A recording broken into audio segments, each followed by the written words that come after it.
Clay's offensive and defensive schemes remain the same, but the start of this season is defined by new looks. There's a new league, a roster that is bigger than any in recent memory, and they'll be led on the field by a star quarterback who is bigger than ever. All right, go.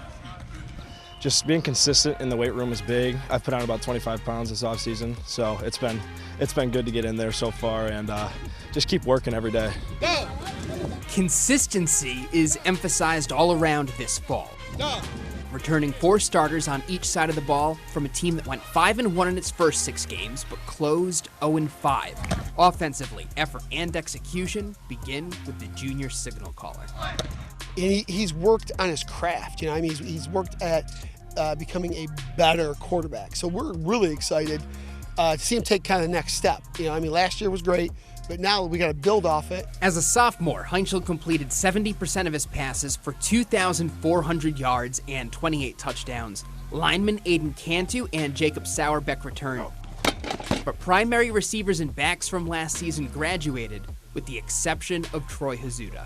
He's going to be big for us, Hudson Byers. He's a big body, he's our tight end, and I'm really looking forward to getting them the ball a lot this year. Logan Longinus is a senior who's probably going to be our X. Come on.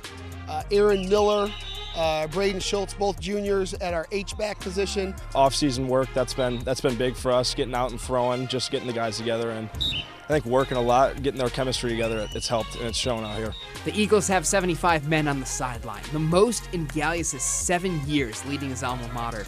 Numbers are up, so is leadership and morale. It's great because they help boost your confidence, and it's good having a big group of men to go with you in the war. If one person's down, you got the whole other team to help keep you up and keep the mentality up for sure. Second-team All-League linebacker Luke Gibbs returns to anchor the D, but the Eagles are in a new league. Clay joins the NLL, competing in the lower enrollment Cardinal Division. What's old is new again, including the perception of Clay as winners.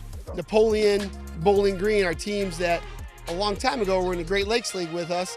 We haven't played them in a long time, so it's kind of exciting to kind of renew those series again. Obviously, we're familiar with Fremont Ross. It's also in our division, and we've scrimmaged Sylvania South the last couple of years, so we're pretty familiar with them. But we're excited to go compete for a division title. In Oregon, Joel Sebastianelli, BCSN. Thank you, Joel. Clay opens at home against Sandusky, one of 8 games featured as BCSN broadcasts on that Friday night.